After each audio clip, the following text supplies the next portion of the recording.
A mi izquierda, la doctora Susana Beltrán García, vicedecana de la Facultad de Derecho de la Universitat Autónoma de Barcelona y profesora de Derecho y Relaciones Internacionales, especializada en acción exterior. Fue eurodiputada en la anterior...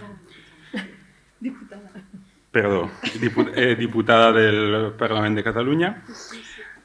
Y una figura destacada en el espacio cívico-político catalán y español. Como los iré presentando a los participantes de este panel por turnos, aprovecho para hacer preguntas iniciales a cada uno y quería preguntarte, Susana, si los estudiantes en estos últimos 2 años han demostrado más interés por una asignatura como es el Derecho Internacional, que no siempre suele ser la prioridad de los estudiantes de la profesión jurídica. Pues muchas gracias, Andreu, antes que nada por la presentación y también pues, a los organizadores de este evento tan necesario para seguir hablando de Ucrania.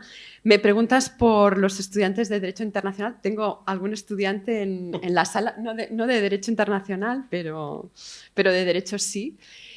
Sí que hay interés, lo cual no quiere decir que sea positivo, en el sentido de interés en el derecho internacional para ver que efectivamente se cumple o interés en el derecho internacional para decepcionarse y para pensar que no sirve para nada porque no se está aplicando en la guerra de agresión de Rusia contra Ucrania. Entonces, sí me parece importante que tengan interés, pero es necesario, especialmente en derecho, pues explicar qué significa respetar el derecho internacional y cuáles son los límites que tiene ese derecho. Muchas gracias. Sigo con Francisco Cousvial, con posgrados en las universidades de Columbia, Oxford y George Washington. Es un abogado chileno que litigó ante la Corte Penal Internacional, con experiencia además de participar en una misión del Consejo de Derechos Humanos de la ONU y en la Comisión Interamericana de Derechos Humanos. Francisco, puede ser más conocido por la atención que has prestado a lo largo de tu trayectoria en situaciones como la de Venezuela, pero ¿cómo de cerca percibes lo que está ocurriendo en Ucrania o por qué crees que es importante? Bueno, muchas gracias. Lo primero, aclarar que yo no soy profesor, no soy experto y no sé mucho de Ucrania, para ser sincero. Creo que el disclaimer es importante. Y también aclarar que soy abogado, ¿no es cierto? Entonces, yo no sé si ustedes han escuchado que los martillos ven que son puros clavos y por lo tanto martillan, ¿no? Los abogados somos parecidos. Entonces, ¿por qué me parece importante lo que está ocurriendo en Ucrania? Porque creo que, contrario a lo que puede pensar la gente, el derecho internacional, los derechos humanos están en devaluación completa. Si uno ve nuestra región está en una crisis o en un frenesí autoritario antiderechos. No tienen por qué saber de Chile, pero gran parte de lo que ha ocurrido en Chile es que la gente está empezando, y creo que también en la región, a estar dispuesta a abandonar totalmente los derechos por seguridad. Y creo que esta devaluación de los derechos humanos tiene que ver justamente con el riesgo que está ocurriendo en Ucrania, que es, podríamos llamarlo como el efecto Instagram, ¿no es cierto? Que es tener muy poca capacidad de atención a un problema. Y si ese problema se instala y se empieza a perpetuar, entonces se pierde el foco de la atención y se va a otro lugar. Esto ha pasado justamente, y de ahí traigo mi experiencia, ¿no es cierto? Esto pasó en México con uno de los casos que me tocó, de los 43 estudiantes que desaparecieron. Pasó en Uganda, el caso de la Corte Penal Internacional es el caso del LRA, donde estaba Joseph Kony, que incluso hubo campañas donde la gente se ponía pulseritas para apoyar la captura de Joseph Kony, que era el jefe de la guerrilla, pero se perdió la atención. Pasa en Venezuela. Venezuela ya se normalizó y estamos todos, yo no, pero muchos estados están muy ansiosos por establecer relaciones para poder establecer hoteles, antenas celulares. Entonces creo que este es como el último hito más reciente de eso. Entonces me parece que es importante mantener la atención sobre los conflictos que no se resuelven y las violaciones de derechos humanos que no se resuelven. Eso. Al igual que Francisco, desde Chile nos acompaña Paulina Astronza Suárez, licenciada por la Universidad de la Concepción, de la que ahora es profesora, hizo un posgrado y se doctoró en la Universidad Católica de Lovaina, Bélgica. Está especializada en la Unión Europea y ostenta una cátedra Jean Monnet, además de dirigir en Chile el Centro de Estudios Europeos. Paulina, has visitado Ucrania recientemente durante la invasión rusa a gran escala. Has participado en una iniciativa político-diplomática como es la Plataforma de Crimea y has visitado lugares como Bucha, que fue una de las mayores imágenes de lo que supuso la invasión rusa. ¿Cómo viviste ese momento allí? Bueno, en primer lugar, muchísimas gracias por la invitación y por la oportunidad de poder conversar estos temas. Tanto en lo profesional como en lo personal, yo que vengo enseñando Derecho Internacional Público, Relaciones Internacionales, desde el 2014 que en Chile he estado explicando lo que está pasando en Ucrania, desde el Euromaidán en adelante, no solamente desde el 24 de febrero del 2022, hay un antes y un después de haber estado en Ucrania. Es muy distinto comentar, ya sea en los medios de comunicación, o a los estudiantes, o escribir un paper sobre Bucha, sobre Irpin, sobre la propia Kiev, sobre el Donbass u otros, después de haber estado ahí. Para mí hoy día ya no son números, no es una noticia más, no es un bombardeo más, porque yo ya conozco esos lugares y tienen cara, tienen rostro, tienen nombre. De hecho, durante un tiempo yo mantuve en este teléfono la aplicación que teníamos que bajar para las alarmas de ataque. Los 3 días que yo estuve en Ucrania en octubre del año pasado, no sonó ninguna vez.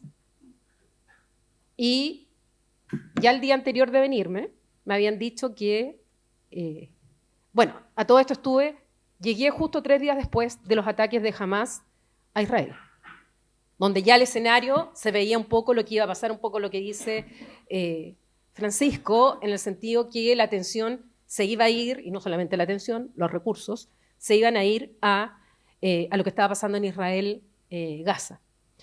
Entonces, ya se sabía que Putin iba a aprovechar también esa situación, y sobre todo antes del invierno, para empezar a atacar. Bueno, mi teléfono no sonó en ningún momento, la alarma, pero sí sonó al día siguiente cuando yo estaba en Varsovia tomando el avión para volver a Chile. Y cuando aparece esta alarma, dije, wow, de verdad esto era así, el riesgo estaba. Y lo primero que hice fue contactar a Lina, contactar a Alexander, que está acá, contactar a personas que hoy día yo conozco. Y esta alarma después siguió sonando mucho. La tuve que desconectar. Porque ¿qué sentido tenía despertarme en la madrugada si yo no podía hacer nada y estar a miles de kilómetros? Pero era un poco para saber cómo estaba. Y puedo contar que en una de aquellas veces conversé con Alina y Alina estaba en un refugio. Me estaba conversando en un refugio. Por lo tanto, si tú me dices que implica para mí esa visita, es un antes y un después, yo no puedo hablar de Ucrania hoy día sin tener emociones en mi análisis. Hoy día ya no es el frío análisis que me da la teoría, ya no es el frío análisis de la norma del derecho internacional. Yo creo que le pasa mucho también a Francisco, que lo sé, lo conozco, he visto fotos de él con la familia de los 43 estudiantes de Ayotzinapa. Es muy distinto. Por lo tanto, para mí no es una noticia más. Pero sí, tal como dijo Francisco, es una noticia que hoy día aparece menos en los medios de comunicación. Porque hay otras noticias que hoy día están atrayendo más la atención. Y no es que esto haya terminado. Es sencillamente que los intereses, que las atenciones, que los focos van cambiando. ¿Quién habla hoy día de las mujeres en Afganistán? Nadie. ¿Quién ha hablado de Darfur, de Sudán del Sur? Lugares en el mundo donde está ocurriendo matanzas horribles y no son foco de atención. Pero eso pasa desde que el mundo es mundo. Hoy día un poco más, es un poco más fuerte por las redes sociales. Pero creo que esto no es nuevo. Esto parte desde que el mundo es mundo, lamentablemente. Gracias. El mantener el foco de atención es también uno de los propósitos de este panel, pero siempre desde la perspectiva del derecho internacional, que está vinculado a todas las otras situaciones que habéis comentado. Nos acompaña el igualmente doctor Franco Fumiara, con un posgrado en la Universidad de Bari, Italia, y en el Yad Vashem de Jerusalén, Israel. Es un juez magistrado de lo penal en Argentina y profesor de la Universidad Nacional de La Matanza, un experto en la persecución de delitos como el terrorismo, el genocidio, y que ha estado 3 veces en Ucrania, antes, durante y después del Euromaidán, del que también acontecen 10 años en estas fechas. ¿Cómo has visto, Franco, la evolución del país y cómo recibiste esta última noticia del año 2022? Gracias, Andrew. Quiero agradecer a todos y a cada uno de los panelistas que me acompañan, prestigiosos panelistas al lado mío, que me honra, la verdad que en demasía. Para mí es un honor estar aquí por algo tan noble como es la causa ucraniana. Por eso estoy muy agradecido al señor embajador en la República Argentina de Ucrania, al señor cónsul general que nos está acompañando aquí, al señor cónsul que, bueno, ha sabido de la pasión futbolística que impera en Argentina y que la política, aunque parezca mentira, se mueve a través de algunos acontecimientos deportivos. Por eso algunos periodistas dicen que Argentina es el país más loco del mundo. Y diciendo esto, para que ustedes entiendan por qué los traigo a esto, por lo desvirtuado que están, como bien nos decía Paulina, el mundo de los derechos humanos. ¿Y por qué esto? Y ya voy a llegar a mis visitas a Ucrania.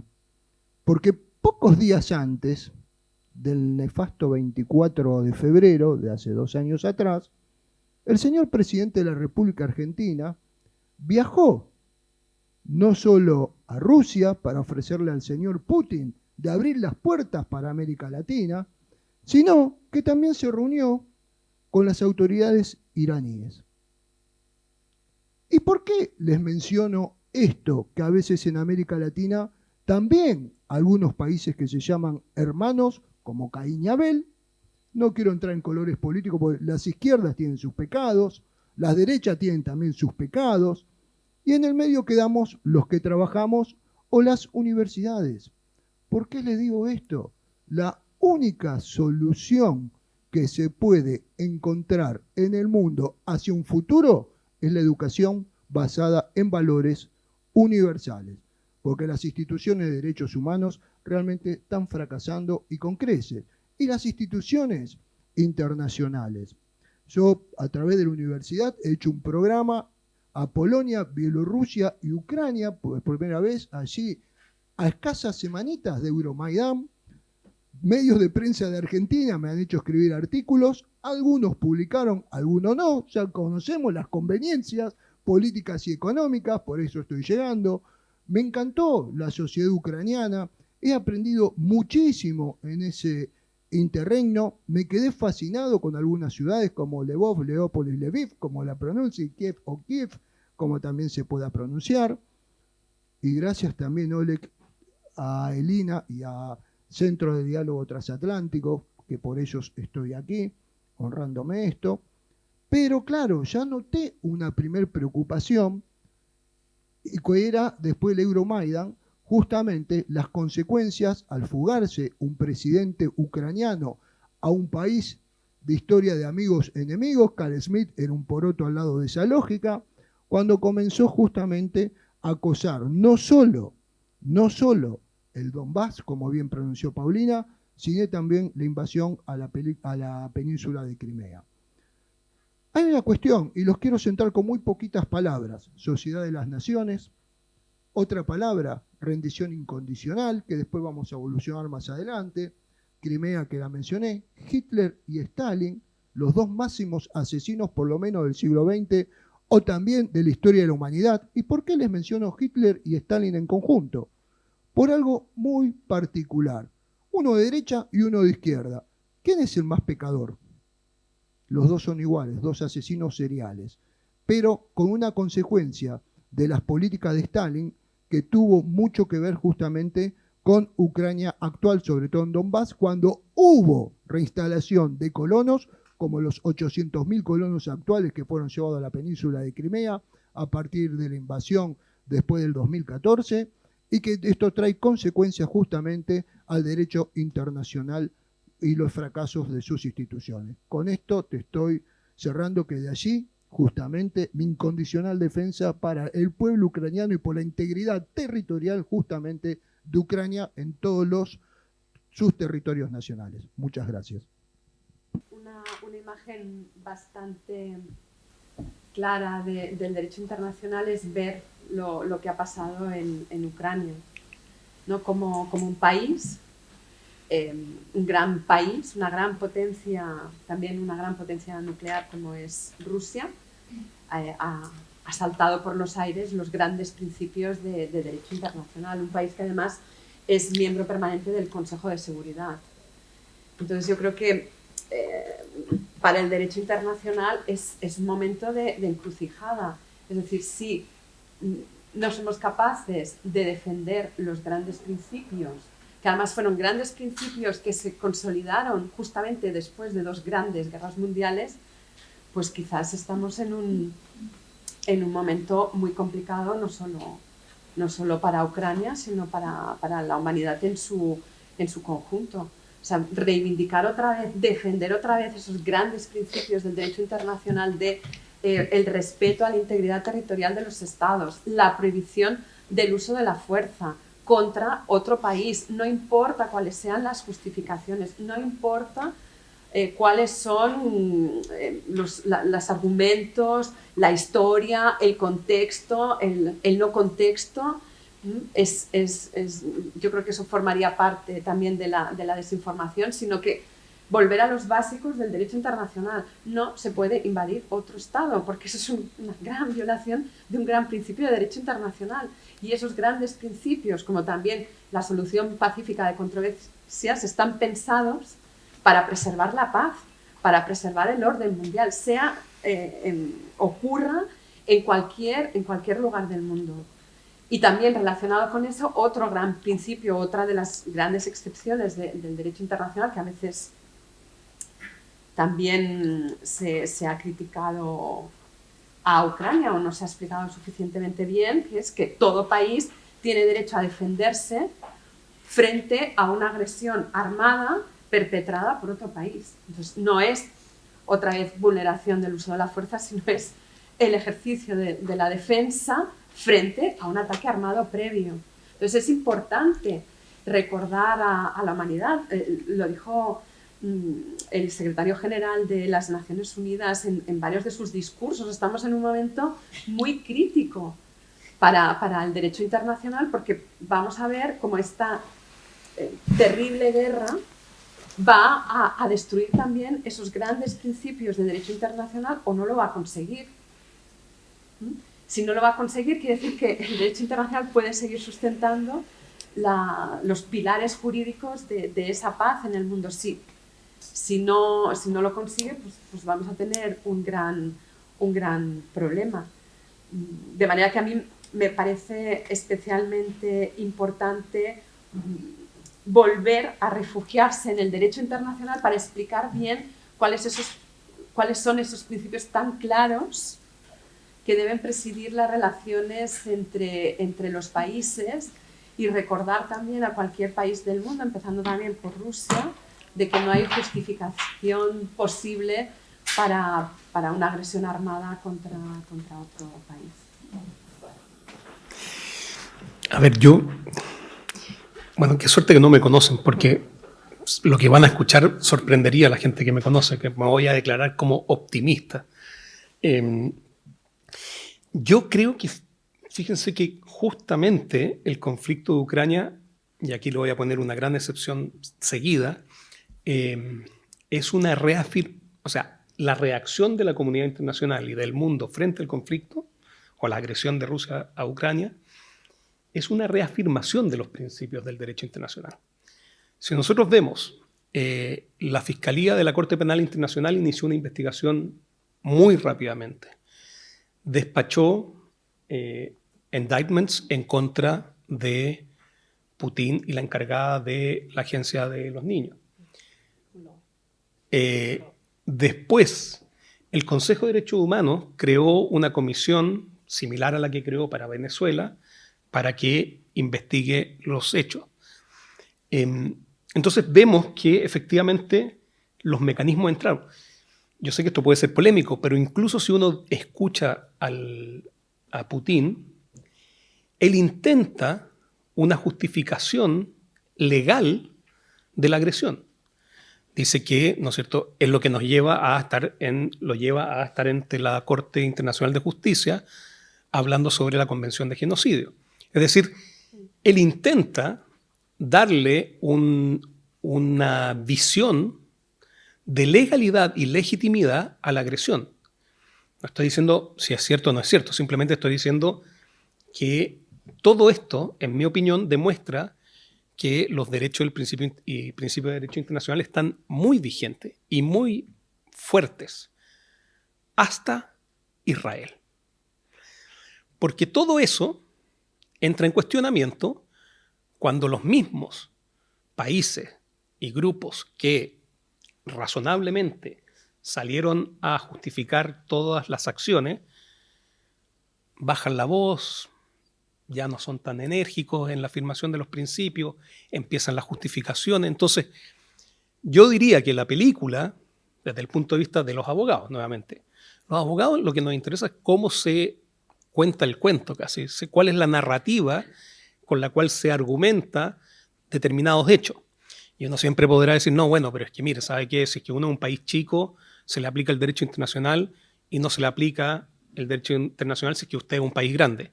Bueno, la justicia nacional es más o menos parecida. Entonces, esas diferenciaciones de trato están más o menos incorporadas en el derecho. Pero lo interesante es cómo se justifica eso. Y a mí me parece que lo que ocurrió con Ucrania era, hasta ese momento, todas reafirmaciones de la vigencia de la norma, diríamos, del derecho internacional. Entonces, me parece que íbamos bien. Donde entra el cuestionamiento y donde se empieza a producir, perdón que me meta en el panel anterior, donde se corroe un poco las bases de que Latinoamérica y se vuelva esta división absurda de si este es un conflicto de derecha o izquierda, es cómo se alinean después también frente a una agresión esa misma comunidad internacional que se alinean en derecha y izquierda. Entonces, me parece que íbamos bien, ahora yo creo que hay un cuestionamiento más grande. Eso.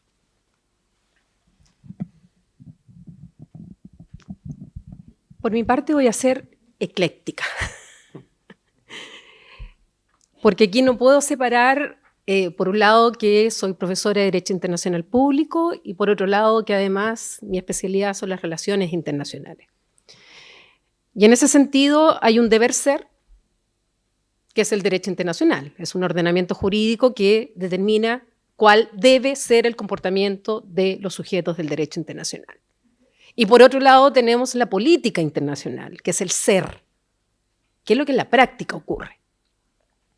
En las primeras clases de Derecho, la primera clase de Derecho siempre le preguntaba a los alumnos que cuál era su percepción respecto al derecho internacional, si se cumplía o no. Y aquí está Felipe Merino, que es alumno mío, y que en la primera clase les preguntaba. Y en general era de escepticismo. Que no, lo que estaba diciendo Francisco, no, que al final son solo los estados pobres los que finalmente tienen que respetar, que los sancionan, que las grandes potencias, que miren Estados Unidos, que miren China, que miren no sé qué, y que no se respeta el derecho internacional, etc. Entonces yo les preguntaba, ¿y se respeta siempre el derecho nacional? Porque si yo les pongo a ustedes un pizarrón blanco y un punto rojo, ¿dónde va a ir la atención? al punto rojo, no al mantel blanco. Por lo tanto, ¿qué es lo que es noticia? Generalmente es la violación al derecho internacional, no el respeto al derecho internacional. Eso jamás va a ser noticia. No va a aparecer en los medios que todos los días Chile está cumpliendo con el Tratado de Paz y Amistad con Argentina. No. ¿Cuándo va a ser noticia? Cuando los argentinos violen el Tratado de Paz y Amistad con Chile. Eso va a ser noticia. Por lo tanto, eso es noticia, eso es lo que atrae la atención. Y eso mismo pasa con el derecho nacional. Yo a los alumnos les digo, prendan la televisión. Vean la primera media hora de los noticieros. ¿Qué son? Delitos, homicidios, robo, etc. ¿Ustedes dicen que la ley penal no existe? Como sí se dice, y como lo dijo George Bush, hijo, con la guerra ilegal del 2003, que no existía el derecho internacional. ¿Dicen que no existe? Cuando se evaden los impuestos, ¿dicen que esa ley no existe? Cuando hay colusión entre grandes, se dice, no, ¿cierto? ¿Por qué somos más exigentes con el derecho internacional de lo que somos exigentes con el derecho nacional? Respuesta. Me dirán, pero es que resulta que si alguien viola el derecho nacional, viene el Estado que tiene la fuerza para hacer cumplir. Les digo yo, o sea que todas las violaciones del derecho nacional finalmente son penalizadas. No hay impunidad en los Estados. Lindo. ¿Es así? No, no es así, por distintas razones. No todos los que cometen delitos dentro de los Estados son sancionados al final. Hay un alto porcentaje que no, por distintas razones. Lo mismo pasa en el derecho internacional. Entonces, ¿qué es lo que ocurre? Que por un lado, sí, nosotros encontramos con la guerra en Ucrania, encontramos violación al derecho internacional. Y no voy a entrar más en detalle porque todos sabemos cuáles son las normas que se están incumpliendo y cuál es el impacto que se produce en la población. Pero eso es insisto, desde que el mundo es mundo, hay que verlo en perspectiva global. Porque nosotros, el derecho internacional, ¿para qué se creó el derecho internacional? ¿Cuál es el origen? Es lo mismo que pasa en los estados de por qué se crea un estado finalmente. Es porque si no vivimos el estado hobbesiano de naturaleza. Todos contra todos. Ya lo dijo Maquiavelo en El Príncipe, que los estados están listos para sacar la espada para atacar al otro. Bueno, frente a eso es la balanza del poder, la disuasión, armarse. Eso es una forma de mantener la paz. Funcionó en la Guerra Fría. Pero por otro lado, si nos vamos al lado grossiano del concepto, es el derecho internacional, es el respeto a las normas. Que a veces se violan. De que son necesarias. De que se tienen que reforzar. El problema está en la politización del derecho internacional, como lo señalaba Francisco. Y en esa politización caemos todos. No hay quien no tenga tejado de vidrio. Cuando es un aliado, cuando es un amigo, alzamos la voz y están ahí los 5 grandes defendiendo a sus aliados. Pero cuando va en contra de sus intereses, están ejerciendo el derecho de veto. O nos quedamos callados. O sencillamente dejamos hacer. Eso lo vemos claramente en lo que ha ocurrido con Ucrania y lo vemos claramente con lo que está ocurriendo en Gaza.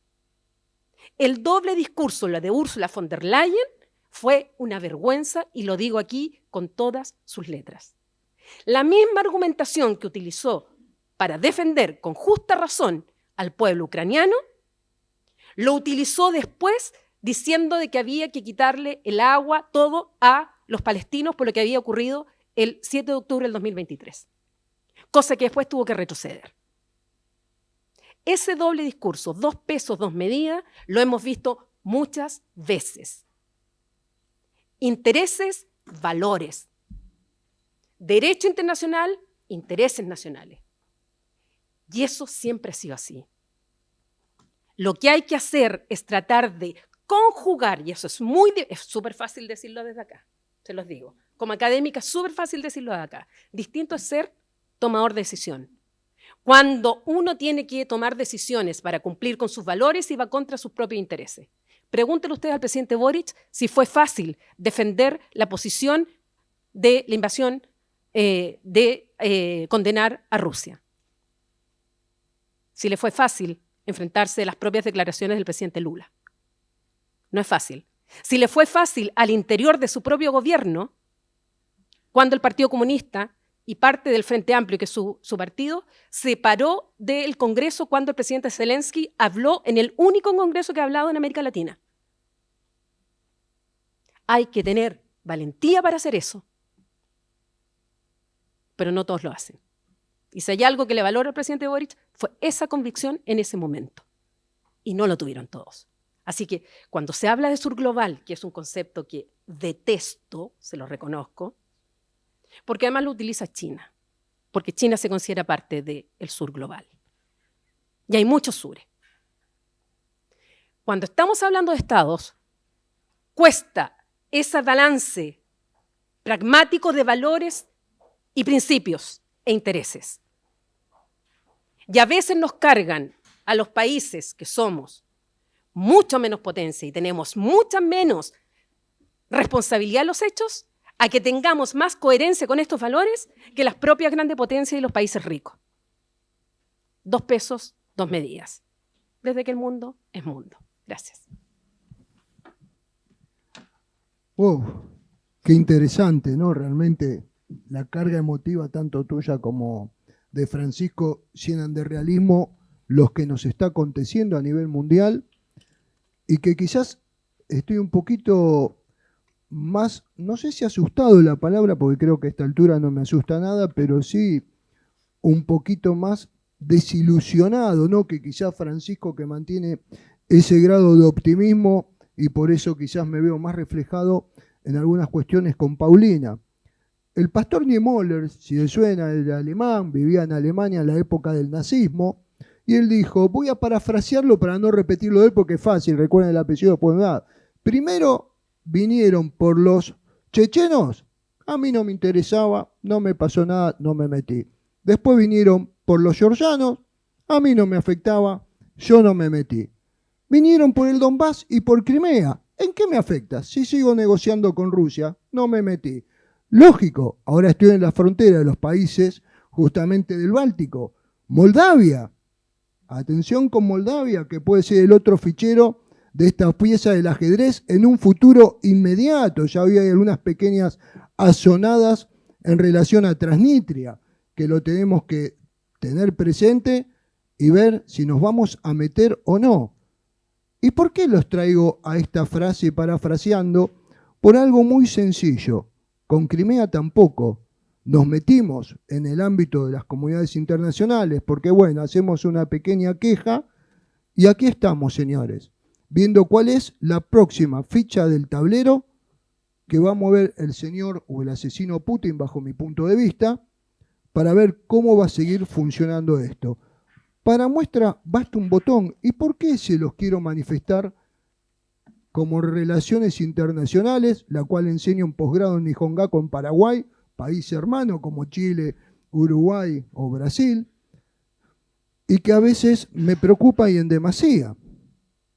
Recuerden al señor Chamberlain, 1938, blandiendo un papelito, tengo la paz, pero no pensó que la paz iba a haber una operación especial, que es la legalidad, que justamente buscaba, o creo que Francisco también lo has mencionado, que buscaba Hitler, ¿sí? Como para decir, voy a defenderme e invado Polonia el 1 de septiembre a través de la operación Himmler en Radio Staya, en la frontera polaco-ex-checa, porque en ese momento disolvieron Checa y después invadieron Eslovaquia.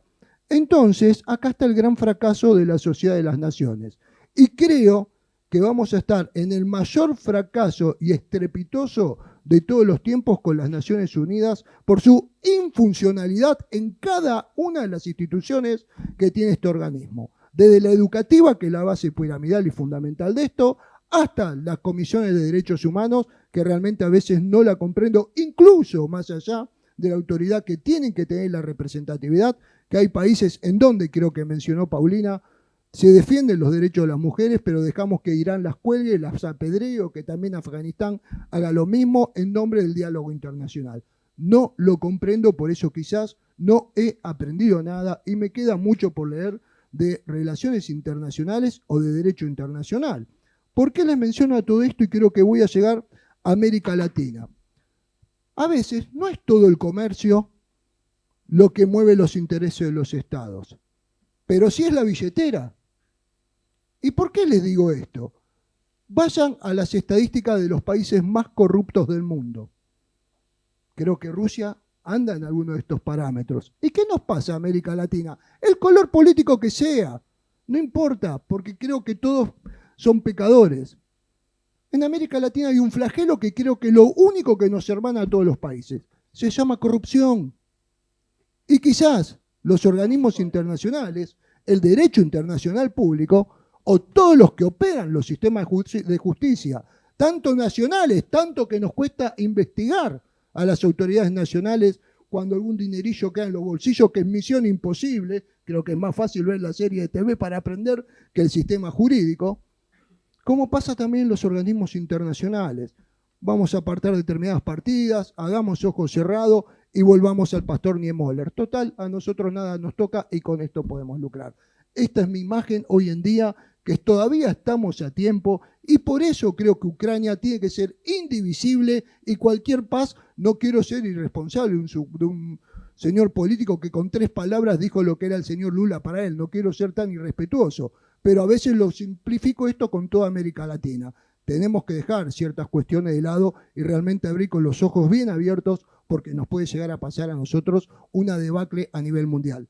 Con esto cierro. ¿Saben qué día le declaró Argentina la guerra al eje? Que Brasil fue mucho más digno porque lo hizo en 1942.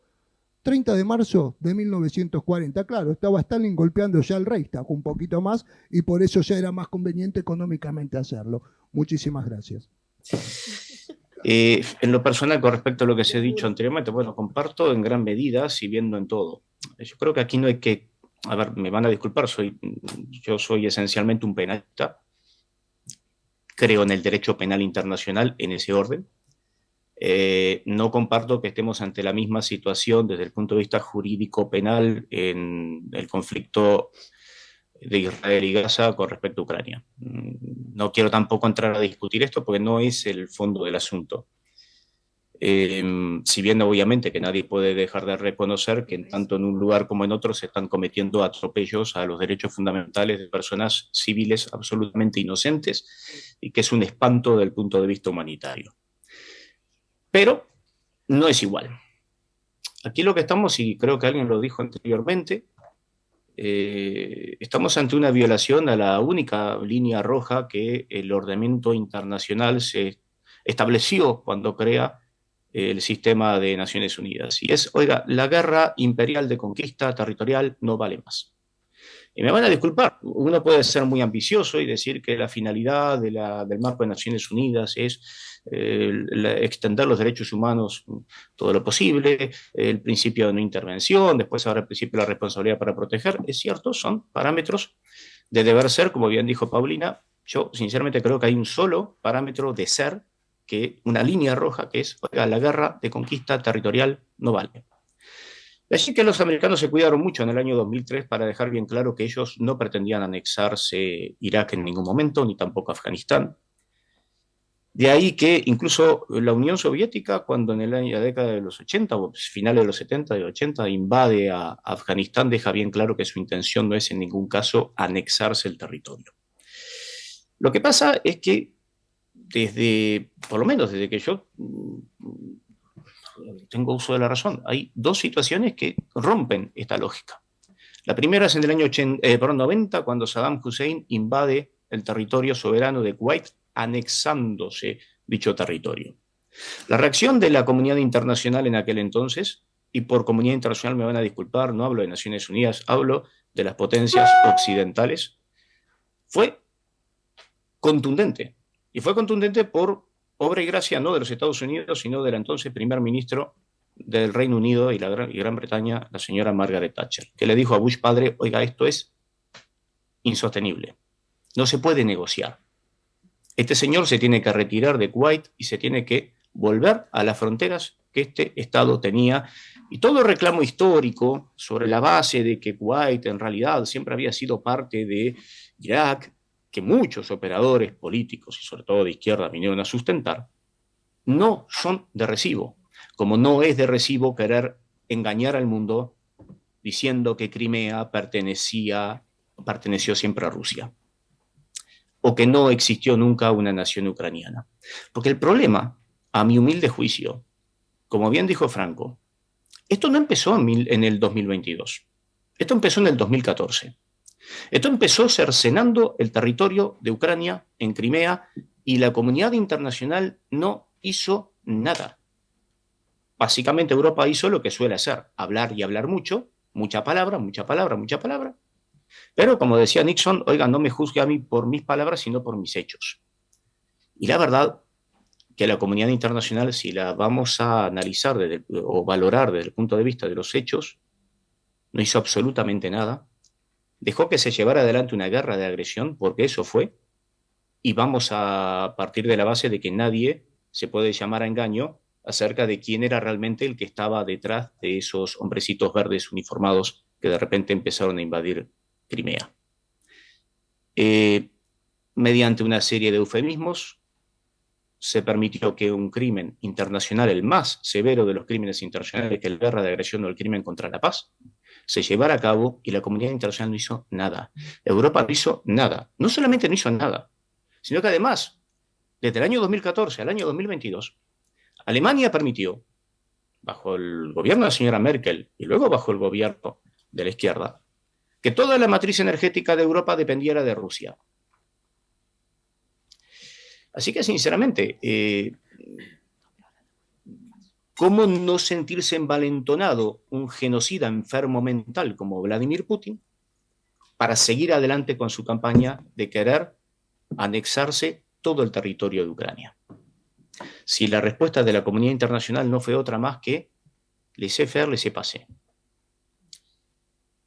La Corte Internacional de Justicia actuó brillantemente bien con respecto a las pretensiones de Rusia acerca de que se estaba llevando adelante un genocidio en la zona del Donbass y que por ello ellos, en base a esa doctrina tan peculiar que tienen de que pueden hacer una defensa de una parte de la población de un territorio, cuando la Carta de Naciones Unidas solamente admite defensas de estados, no de gente dentro de los estados, por parte de terceros estados, pues bueno, creo que operó con contundencia, pero creo que esa fue la gran habilidad del gobierno de Volodymyr Zelensky, que demostró a partir de entonces una gran capacidad y un equipo técnico en lo que refiere al marco jurídico y a cómo reaccionar ante los organismos internacionales y también cómo conducir los juicios dentro de Ucrania, que la verdad que yo no tengo más que palabras de elogio al grupo del fiscal Kostin y toda su gente. Pues maravilloso lo que están haciendo, y creo que desde los tiempos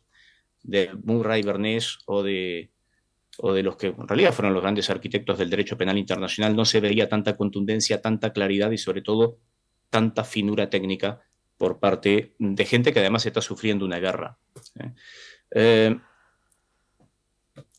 Pero de la Corte Penal Internacional, la verdad que no puedo decir nada bueno. Nada bueno. O sea, no solamente es absolutamente inoperante para el mayor de los crímenes, porque así se diseñó en Kampala para que no fuera operante, sino que además, desde el año 2014 hasta cuenta, ¿cuántos indictments ha enviado? 2, contra Vladimir Putin y contra la señora esta que se encarga de robar niños ucranianos. Y el indictment lo hacen por crímenes de guerra. Qué curioso, ¿no? Oiga, lo hacía por genocidio, como perfectamente cabe y como perfectamente es el encuadre jurídico en base al principio de especialidad en cualquier concurso de normas, desde más o menos la escuela clásica toscana del siglo XVI en adelante, y se hubiesen dado cuenta que en ese caso se podía proceder por parte de todos los estados del mundo, porque la Convención contra el Genocidio exige de todos los estados, sean parte o no de la Convención, porque es norma ius cogens, que tienen que actuar y que tienen que proceder a detener a estas personas o cualquier persona que se encuentre involucrada con dicha persona, además de congelarle bienes, etcétera, etcétera. Oiga, si lo hago como crimen de guerra y en base al Estatuto de la Corte Penal Internacional, por lo pronto todos los países que no forman parte de la misma, pues ya se ven liberados de toda responsabilidad de actuar y no hacer absolutamente nada. Y permitirle a gente como Lula da Silva, por ejemplo, que creo que es la vergüenza más grande que tiene el continente, pero no porque sea de izquierda o de derecha, me da exactamente igual, sino por todas las sarta de idioteces que ha dicho, justificando lo que no es otra cosa más que un conglomerado de crímenes contra la paz, de genocidio, de delitos de lesa humanidad, pues tratar de vincularlo a una cuestión de excesos en una guerra. Y con esto termino esta primera intervención Muy bien, a ver, silencia si quieres. ¿cómo, perdón? Silencia si quieres el... Ah, no, No, digo una sola por cosita favor, y ya claro. termino. No, decía, hay que entender que esto no es una guerra. Y esto es muy importante dejarlo bien claro. Esto no es una guerra, esto es un delito. Y es un delito desde el año 2014. Lo del año 2022 no es otra cosa más que otro delito más que se suma, es un concurso real. Y el decir que es un delito es importante porque marca claramente que las tropas rusas no se pueden amparar en los principios bastante dudosos acerca de su legitimidad, de la necesidad y la proporcionalidad en el ámbito de una guerra. Invento de esa cosa llamada derecho internacional humanitario, que lo mejor que podría pasar es que desaparezca y que quede nada más el derecho penal internacional. Pero a lo que voy es, no se puede permitir que se esté justificando determinadas acciones que son no otra cosa más que la extensión del delito de la guerra de agresión, sobre la base de que hay un plan militar de Rusia y que entonces, oiga, es proporcional si me cargo a no sé cuánta cantidad de civiles con tal de matar a tal o cual general o a tal o cual tropa. Ni que hablar ocupar una planta nuclear y estar torturando gente en los sótanos como están haciendo en Zaporilla. Rusia no se puede amparar en eso. Y aquella persona que pretenda eso, pues o no entiende nada del derecho o no sé qué es lo que realmente está buscando. Y por otro lado, oiga, Ucrania tiene que ser, a la hora de defenderse, una valoración mucho más laxa acerca de lo que se debe de considerar necesidad y proporcionalidad militar. Porque, repito, se está defendiendo ante un delito. Por eso es importante. El problema es que sí, le hemos puesto guerra de agresión a otra brillante incorporación del Estatuto de la Corte Penal Internacional, a lo que antes se llamaba en la jurisdicción de Nuremberg y Tokio crímenes contra la paz, que creo que era mucho más claro. Porque si no, entramos en la confusión de pensar que esto, que obviamente que ontológicamente es una guerra, sea jurídicamente una guerra. No lo es un delito. Y los parámetros de necesidad y proporcionalidad, que es el gran problema que tenemos justamente en el conflicto Israel con respecto a Gaza, no son aplicables aquí, o no debieran serlo. Y con esto me callo y gracias. Muchas gracias, Mario. La verdad es que tenemos unos ponentes que yo al menos me los llevaría a casa para seguir hablando de todos estos temas. Nuestro problema en este panel es que hemos empezado con retraso, entonces no podemos seguir quizá ese guión que habíamos previsto de debate. Entonces os pediría quizá que en una segunda ronda, que ya podría ser la final antes de las preguntas si nos da tiempo, intentamos discutir entre nosotros y también comentar dentro de una misma intervención, por favor, las otras cuestiones que habíamos identificado en nuestras conversaciones previas sobre los riesgos y las oportunidades que tiene el derecho internacional en estos momentos. Sabéis que mañana empieza la cuenta atrás de los 100 días en las elecciones al Parlamento Europeo. Han habido comentarios en la última semana de que los europeos tienen que estar preparados para la guerra o incluso preparados para luchar. Estamos ante un riesgo de que la prolongación de la situación de la agresión rusa suponga no solo una pérdida de atención, sino una pérdida de ayuda para la legítima defensa de Ucrania. Y ya que se ha comentado el tema de la ONU como posiblemente no sea o no esté utilizando este momento como una oportunidad para reinventarse y ser efectivo para lo que fue concebido, ¿cómo veis las posibilidades de la creación de tribunales especiales o la aplicación de mecanismos nacionales para buscar esa responsabilidad de los que han causado, como ha dicho Mario, los autores de este delito, sus cooperadores necesarios, sus cómplices? Podríamos ampliar la discusión. Con ello seguiríamos el mismo orden, solo que antes de Franco intervendría Mario y Franco terminaría con una propuesta que hace más particular desde su experiencia judicial de lo que podría ser el enjuiciamiento de este delito. La guerra no ha acabado y no sabemos cómo va a acabar.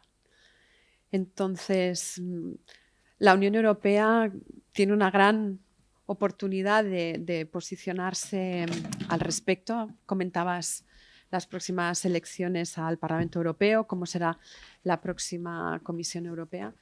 Pero es un momento de demostrar si la Unión Europea es capaz de defender esos valores de respeto al Estado de Derecho, la libertad, la dignidad, que además Zelensky, a los pocos días de la invasión de Ucrania, ¿no?, se dirigió al Parlamento Europeo y dijo: yo quiero lo que tienen ustedes, yo quiero que mi gente sea libre, que haya democracia, que haya respeto por los derechos humanos, quiero lo que ustedes tienen.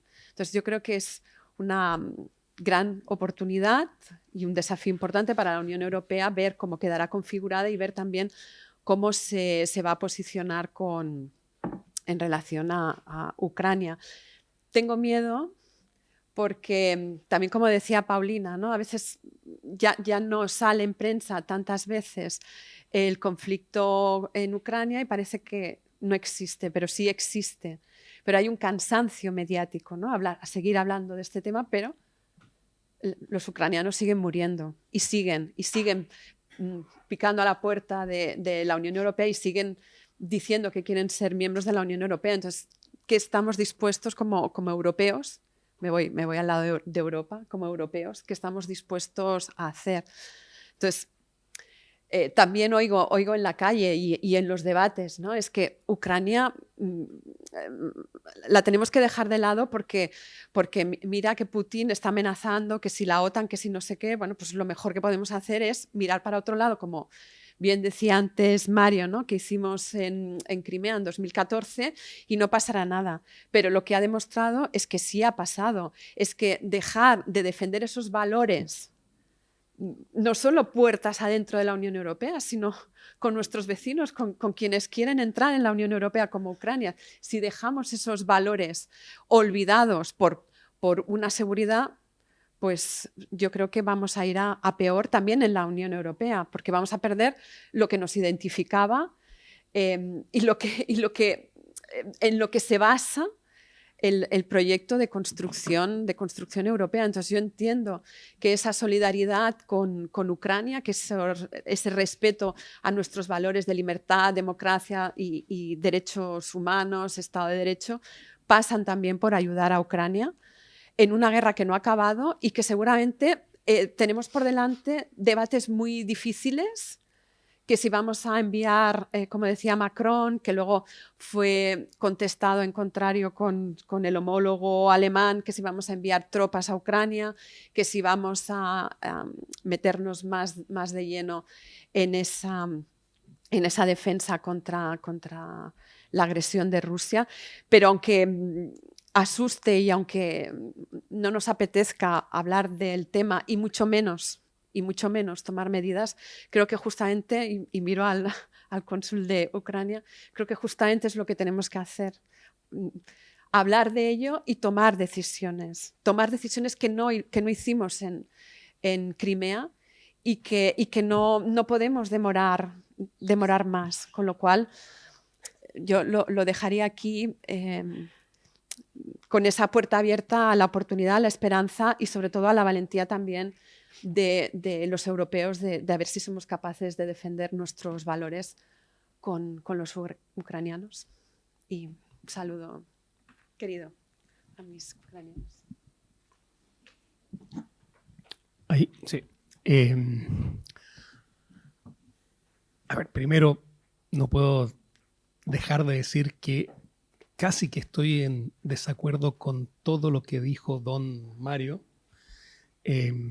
pero no creo que sea el momento ni el lugar. O sea, yo no soy un defensor de Lula, pero creo que la región tiene bastantes candidatos para ese título como para dárselo tan rápido al presidente de Brasil. Pero, o sea, creo que es al menos osado dárselo de inmediato al presidente de Brasil. Creo que hay pero una infinidad de candidatos en la región que podrían estar en esa lista. Pero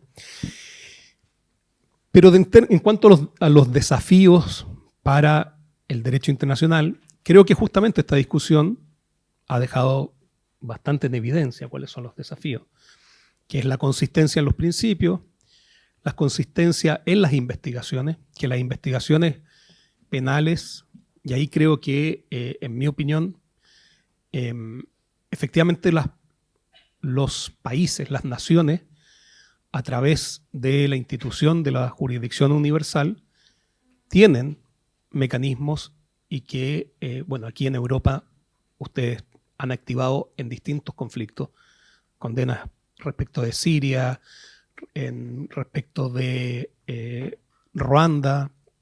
Es decir, hay un cuerpo sobre jurisdicción universal que está surgiendo aquí, que me parece que es interesante y consistente.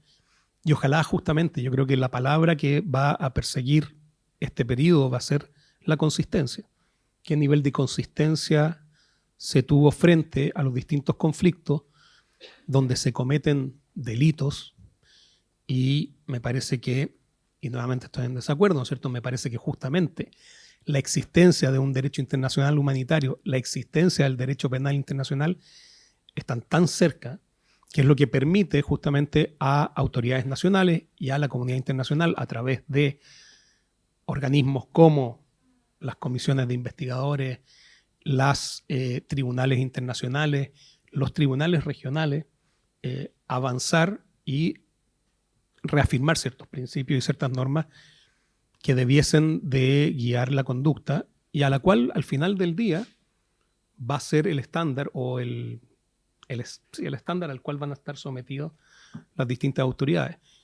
Y ese estándar, para que tenga vigencia y permanencia, voy a volver a repetir, tiene que tener consistencia. A ver, aquí hay varias cosas que se han comentado, de las cuales existen riesgos y oportunidades. Yo creo que los riesgos están súper claros. Hay un riesgo que me preocupa desde el último tiempo, desde el punto de vista político, y que va a tener efectos desde el punto de vista jurídico. Es este rearme que se está produciendo en el mundo.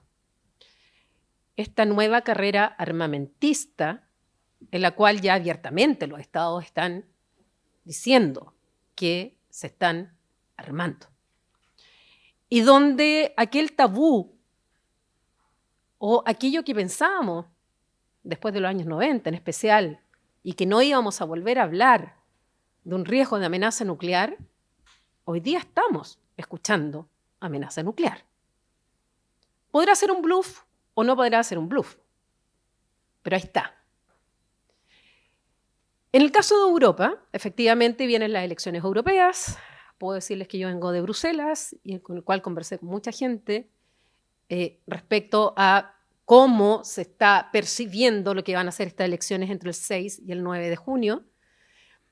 Y dadas las encuestas, hay una percepción en que efectivamente muchas fuerzas que no son ni del Partido Popular Europeo, ni de la socialdemocracia, ni de los liberales o Renew, ni tampoco de los verdes, van a aumentar, y que va a haber un avance importante de fuerzas que son o euroscépticas o eurófobas, y dentro de ellas prorrusas. Y eso es un riesgo.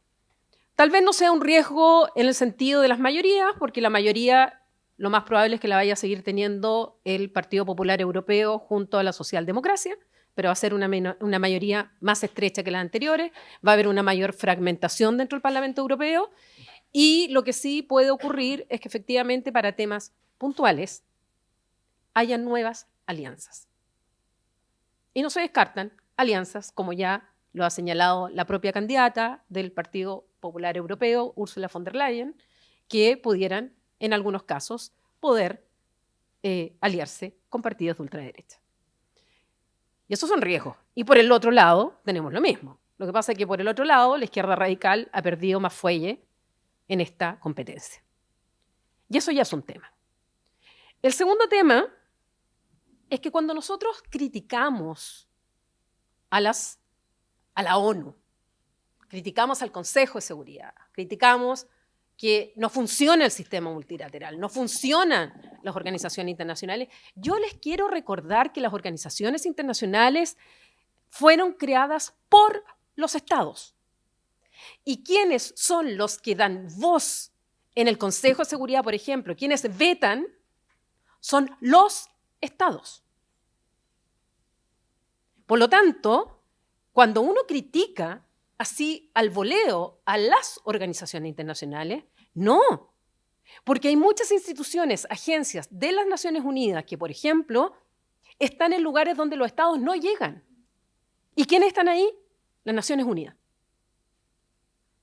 Pero resulta que, sobre todo, el Consejo de Seguridad son los estados los que vetan. Y ahí está el derecho de veto, toda la discusión que tenemos del derecho de veto, las propuestas de derecho de veto. Ahora, la típica pregunta a los alumnos, bueno, ¿y por qué no se cambia el derecho de veto? Porque hay veto. O sea, Churchill, Stalin y Roosevelt en Yalta dejaron más amarrada la Carta de las Naciones Unidas que Pinochet en la Constitución del 80. Yo eso lo digo en clase. La dejaron más amarrada porque tienen veto. Y el veto es poder. ¿Quién va a renunciar al poder? No van a renunciar al poder. La propuesta que hizo Francia con Costa Rica, creo que fue, que para casos de justamente de violaciones graves a los derechos humanos, en crímenes de lesa humanidad o en casos que estamos hablando justamente de crímenes internacionales, donde estamos hablando del individuo, que en ese caso los estados no pudieran vetar, no pasó, porque no quieren justamente que haya una intervención militar en esos casos. Y sabemos perfectamente a qué casos quieren evitarse intervenciones militares por parte de la ONU, sin la anuencia de uno de los 5. Entonces, el cinismo internacional, la hipocresía internacional, el doble estándar, el doble rasero, el 2 pesos, 2 medidas, tiene tantos nombres, es algo que juega en la política internacional. Cuando hablamos del Estado de Derecho, cuando nosotros, países latinoamericanos, celebramos acuerdos con países de la Unión Europea y nos exigen una cláusula democrática y estándares democráticos, y cuando vemos que al interior de la propia Unión Europea esos estándares democráticos no se cumplen y después nos exigen a nosotros, 2 pesos, 2 medidas. Muchas gracias, Paulina. Estamos siendo algo irresponsables con... Prometo ser breve. Sí, muchas gracias. Mara. Muchas gracias, Mari. Bien, primero por alusiones a don Francisco, que no tengo el gusto de conocerlo personalmente, pero que sí conozco su trabajo y que es una persona, vamos, que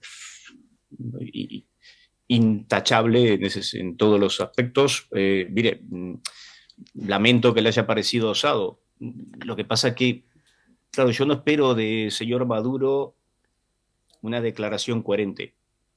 De un presidente demócrata y del país más importante de Sudamérica sí que espero que sea como mínimo prudente. Y haber dicho que no importa quién es el que tenga la razón en este conflicto y que lo importante era parar la guerra, aún dejando por el camino el territorio soberano, pues ¿qué quiere que le diga? Me parece no desacertado, más allá de desacertado. Que después fue bajando un poco la retórica en base a las críticas que recibió, tanto regionales como internacionales, pues ya lo sabemos. Pero yo personalmente yo me siento más ofendido por aquellos de los que más espero que de aquellos de los que nada espero. Y capaz que ese es mi problema.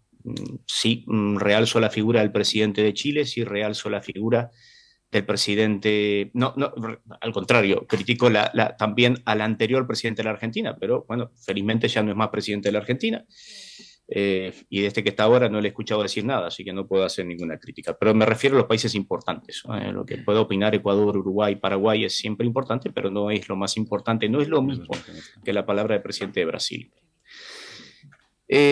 Muy rápidamente, primero, no voy a hablar nada del Tribunal Internacional porque para eso está don Franco y vamos, que mejor que él nadie. para esto. Coincido con Paulina que es preocupante que aumente la representación en la Eurocámara una extrema derecha estúpida que considera que Putin es un defensor del cristianismo o de las libertades de no se sabe qué cosa. Creo que es importante que los líderes políticos tengan una responsabilidad cuando se manejan de esa manera tan ambivalente respecto a un genocida y respecto de un agresor internacional y un criminal como el señor Vladimir Putin y todos sus compañeros de viaje. Y considero en ese sentido que sería importante que los países, los estados, como bien dijo Paulina, apliquen su normativa interna en lo que refiere a los delitos de negacionismo y en lo que refiere a los delitos de manifestación de odio. Que se rajan las vestiduras con los delitos de odio por cuestiones que no son precisamente cuestiones de odio, pero cuando se trata de estar de alguna manera instigando, induciendo o justificando genocidios, como en el caso de aquellos que salen en defensa del señor Vladimir Putin, pues sí que eso es un delito de odio y sí que esa persona está excediéndose del marco de derechos de libertad de expresión y debiera ser objeto de sendas acciones por parte de las fiscalías estatales correspondientes, no tanto de las fiscalías internacionales que por supuesto no podrían entrar en ello. Celebro la decisión de Dinamarca dentro de Europa de enviar munición a Ucrania. Ucrania no necesita palabras. Ucrania lo que necesita son acciones. Ucrania hoy lo que necesita son balas, es munición, es armamento. Si le pudiéramos mandar tropas, pues es lo mínimo que moralmente debiéramos hacer. Creo que Europa pues ya le vio las orejas al lobo y ya se ha tomado esto en serio. El resto del mundo pues está ahí disperso, salvo por el caso de los Estados Unidos y del Reino Unido. Sería bueno que se lo tomaran en serio. Miren, yo tengo unas cosas que decir, unas propuestas, pero no voy a entrar ahí. Voy a quedarme solamente con un último pensamiento. Yo estoy un poco cansado de escuchar hablar de todo lo que tenemos que ayudar a Ucrania. Y yo creo que es un error de perspectiva. No estamos ayudando a Ucrania, es Ucrania la que está ayudando a Occidente y al resto del mundo civilizado. Es Ucrania la que está poniendo en el altar de las libertades lo más sagrado que puede tener una nación, que es la sangre de sus hijas y de sus hijos. Cualquier esfuerzo económico, como ha dicho la señora van der Leyen hoy, oiga, es mínimo respecto de lo que pudiera significar tener un conflicto completo en todo el continente con un Vladimir Putin victorioso en Ucrania. Y se lo debemos a los ucranianos porque son los que están poniendo la vida. Les tocó esto, no lo buscaron, pero están afrontándolo con una valentía y con un coraje y una entereza que es responsabilidad de todo el resto de los países civilizados del mundo. Es responsabilidad apoyarlos y apoyarlos en todo lo que necesiten. Dejarnos de palabras, dejarnos de excusas, permitir su ingreso a la Unión Europea, permitir su ingreso a la OTAN y que los países de América Latina hagan lo que tienen que hacer. Empezar por lo pronto con lo que está haciendo ahora Europa. Sanciones económicas y decomiso de bienes. Y enviar esos bienes para los esfuerzos bélicos que está llevando adelante el pueblo de Ucrania. Y con esto me callo. Gracias. Muchas gracias, Mario. Señoría. Me toca a mí, estimado. Imagínate que eres un comercial y te hemos abierto la puerta. A ver Intenta si puedo... vendernos tu propuesta en el tiempo justo antes de que demos el portazo. Volando, estimados, me voy a parar porque así veo yo también. Discúlpenme, soy bajito, pero los tengo que ver más alto. Gracias a todos ustedes por estar aquí como futuros embajadores de Ucrania en el mundo, defendiendo los derechos de Ucrania. A todos los panelistas también al centro que estamos aquí. A ver si me funciona. Corte Internacional de Justicia, en forma inmediata. Tengo que vender bien el producto, como me dijo Andrew, para que no me rete. No acató justamente la resolución emanada apenas días después de la invasión de guerra, de agresión de Rusia hacia Ucrania. Acá está demostrada la fuerza. Recién Mario nos manifestó la jurisdicción universal, igual que Francisco. Argentina tiene 3 casos emblemáticos abiertos. El franquismo de España, presentado en la época del gobierno de Néstor Kirchner o de Cristina Kirchner. Posteriormente se presentó una por este caso también de Ucrania y en tercer caso se dio al gobierno de Milei, que yo viajando creo que ya estará presentado contra justamente el 7 de octubre de Hamas dentro de Israel. Está todo, pero no veciniden. Si se investiga en Alemania, jurisdicción internacional, investiga la Corte Internacional, realmente caemos en un sinsentido y por eso son estas propuestas. Pido disculpas, tengo que pasar. Cada una de estas plaquitas tiene que ver con los 4 crímenes internacionales, que es el Estatuto de Roma, del cual no forma parte Rusia y Ucrania adhirió tardíamente, o por lo menos firmó carta de intención, no podía ser difícilmente de aplicación contra los líderes de difícil legitimidad jurídica, ¿no?, de aplicación contra los líderes rusos. Mario lo manifestó también recién. Podría ser invocada no solamente que no puede aplicarse porque Rusia no forma parte, más allá de los crímenes de guerra, sino hay otra cuestión más. Justamente el Estatuto de Roma, como creo que bien manifestó Francisco, tiene a todo de pies y manos una cuestión que es fundamental, el derecho de veto. Cualquier investigación dentro de la Corte Penal Internacional tiene derecho de suspensión, puede funcionar el derecho de veto, o sea, puede caer en un saco roto. ¿Qué puede hacer si el señor Kalinkán, el fiscal general, juntar todas las pruebas para entregarlo oportunamente a alguna jurisdicción que realmente tenga el poder jurídico de sentar a Putin y los demás secuaces en el banquillo de los acusados?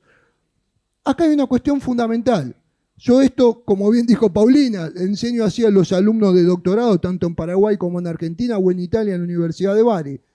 Se hace una pregunta a Putin y se nos ríe a todos en la cara. Discúlpenme que lo explique así para ser duro. ¿Cómo me van a detener?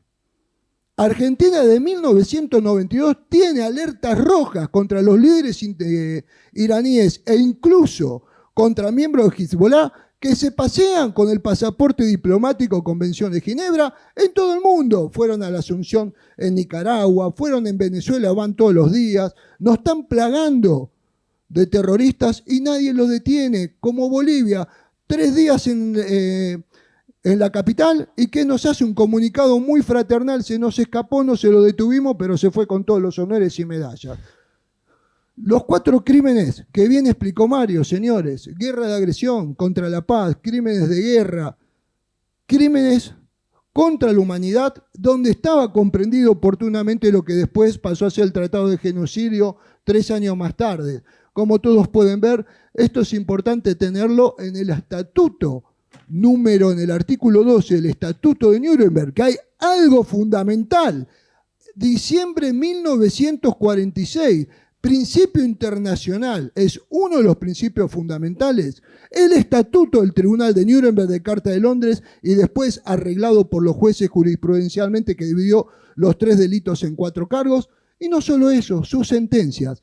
Hemos perdido el eje internacionalmente en estos principios prácticamente por 50 años, se vuelve a retomar con Bosnia, Yugoslavia o Ruanda posteriormente, pero hay algo que es fundamental. El artículo 12 hablaba de juzgar en rebeldía, y con ese juzgamiento en rebeldía hubo un sujeto, más allá de Richard Huarte-Aldarré, que era el ministro argentino del nazismo. Nadie lo sabe, pero para que lo tengan presente, fue juzgado en el juicio a los ministros. Él arianizó a 1 millón de niños eslavos traídos de Ucrania, traídos de Rusia o de los países arianos, e hizo el tema Lebensborn, el nido de amor, donde nació una de las chicas de Abbas, la morocha, paradójicamente el lugar de la rubia, para que los tengan presente, que es un crimen de lesa humanidad. Pero ¿qué pasó? No los podían detener. Algo que sucedió, que pasó también con miembros de Hezbollah, y que el Consejo de Seguridad sacó una resolución en esta causa. Es moderna, supera inclusive la jurisprudencia de la Corte de Derechos Humanos de Europa, que es fundamental esto, es que tiene que ver con el asesinato cometido en el año 2005 contra Rafid Hariri en Líbano. Esta Corte Internacional, tengo que pasar rápido, en su artículo 22 menciona justamente cómo se puede juzgar a los líderes de un país, en ese caso Hezbollah, que tiene poder territorial dentro del territorio de Líbano, pedido por Líbano, y que hay una cuestión que es muy importante. voy a pasar y voy a ir acá. Se utilizó un sistema mixto de juzgamiento. El sistema del Código Procesal Penal y el Código Penal del Líbano, más los tratados internacionales en un tribunal mixto que funcionó en La Haya, llamado Tribunal Especial para el Líbano, y que en este caso, para no caer en el derecho de veto del Consejo de Seguridad de Naciones Unidas, tiene que ponerse los pantalones la Unión Europea. Crear un tribunal especial con apoyo internacional político para empezar a juzgar al señor Putin, a la señora Belova y a todos los que han cometido crímenes y que no van a salir de fronteras amigables y va a ser imposible su detención. Y acá tienen los dos artículos fundamentales, bajo mi punto de vista, y gracias, Alexander, por el trabajo magnífico que has realizado con tu equipo, el artículo 323 del Código de Procedimientos de Ucrania, como el 297, en tanto en su primer inciso como en segundo inciso, que fíjense qué inteligente que es. La mayoría de los delitos están aquí. Inclusive destruyen los eufemismos del señor Putin con su guerra de invasión, su guerra de agresión a Ucrania, diciendo que estaban todos los nazis ucranianos, cuando Ucrania mismo es punible. Tanto los discursos comunistas en extremis como los discursos neonazis. Está todo aquí, señores, yo se los resalté en negrita. Pido disculpas por el apuro, no quiero que me reten. Estos son todos los artículos que manifiestan cada uno de los tipos penales y de qué forma se lo puede hacer. Esto tiene que ver con el orden de derecho de defensa y todo, pero hay una cuestión. ¿Por qué nace Naciones Unidas? ¿Por qué nacen los organismos internacionales post Segunda Guerra Mundial? ¿Por qué nace la Corte de Nuremberg? Por la imposibilidad de juzgarlos, por la gran cantidad de territorialidad de los crímenes cometidos por los nazis. ¿Y en qué se centró? En los derechos de las víctimas. Esto es lo que hemos perdido humanitariamente en el concepto quizás de los derechos internacionales.